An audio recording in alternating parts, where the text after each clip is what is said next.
Dear Dr. Ambedkar, you are the reason I love India. Today is 6th of December. You left the world today, but your values and your work has stayed back.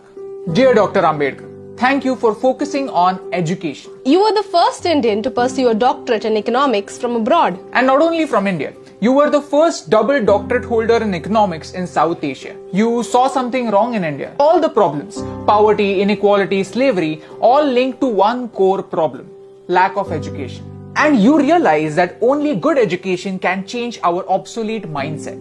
Who would call you backward class? You were forward class, first class. And not just economics, you were the master of 64 subjects, 9 languages and all major religions in the world. Yes, thank you for studying something as complex as religion for 21 whole years. Wow. Dear Dr. Ambedkar, you fought for the freedom of your people. I mean, the people from villages. You had received world-class education from abroad after having struggled for your entire life, and yet you came back. You came back to make sure that your fellow Indians don't have to fight again. Let me tell you a small story from Mahad, a village in Maharashtra where the untouchables were denied access to clean drinking water. You arranged a peaceful satyagraha and gave the right to clean water to the people in your community. This was 2 years before Gandhiji's Salt March. You said, "We are not going to the Saudar tank to merely drink its water. We are going to the tank to assert that we too are human beings."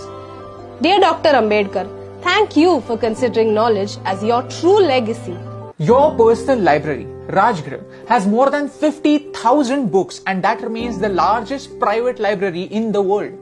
Dear Dr. Ambedkar, we as Indians were lucky to have a scholar like you to guide us and write our constitution. Building a nation is a mammoth task, and it was a victory for you, your passion for education, and the people of India that you took up this task. If you have a job, you have to thank Dr. Babasaheb Ambedkar because he changed the working hours from 14 hours a day to 8 hours a day.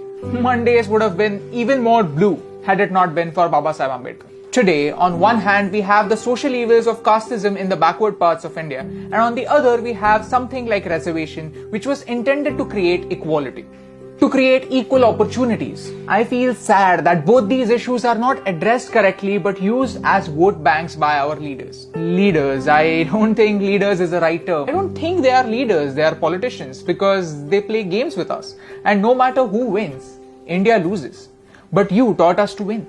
When India got its independence, we found the most capable man to guide us into building a nation. And at that time, nobody dared to question the caste of the hand that led us into the future. That was your victory. Your caste, your religion, your last name only determines how you start the game. But how you finish it depends only on you. Your pen was your weapon, your mind was your sword, and your knowledge was your shield.